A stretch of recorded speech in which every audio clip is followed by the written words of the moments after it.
अपना पहला mutual fund कैसे चुनें?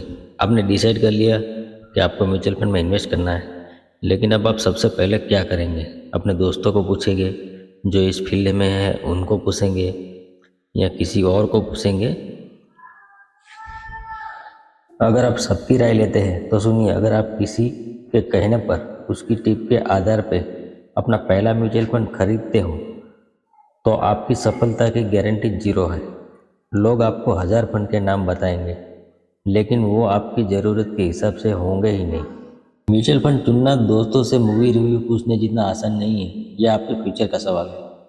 अगर आपको बिना टेंशन, बिना गलती अगर आपको अपना पहला म्यूचुअल फंड चुनना है तो 3 सवाल अपने आप से करने हैं, और वो 3 सवाल क्या है वो मैं आपको बताता हूँ।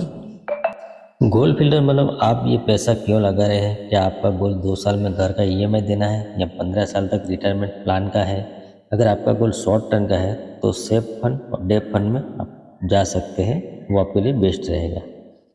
आपका फंड लॉन्ग टर्म का है तो आपको ग्रोथ देने वाले फंड जैसे कि इक्विटी फंड, और ये दोनों फंड आपकी कैटेगरी सिलेक्ट करता है और आपको उस हिसाब से सिलेक्ट करना है।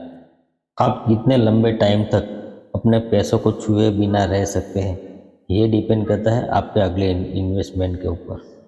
अगर आपका टाइम 7 साल से ज़्यादा है तो आप इक्विटी फंड में, शेयर मार्केट में पैसा लगाने वाले फंड में जाओ। वहाँ रिस्क ज़्यादा हो सकता है लेकिन रिटर्न भी ज़्यादा मिलता है। अगर आपका टाइम पीरियड कम है तो डेप फंड यानी फिक्स इनकम वाले फंड में जा सकते हैं जो सेफ है। द रिस्क फिल्टर, मार्केट गिरने पर कितना घबराओगे? क्या 30% नुकसान देखकर भी रुक सकते हो? अगर आप टेंशन नहीं ले सकते हो तो बैलेंस या हाइब्रिड फंड से शुरू कर सकते हैं। ये इक्विटी और डेप दोनों को मिलाकर चलते हैं।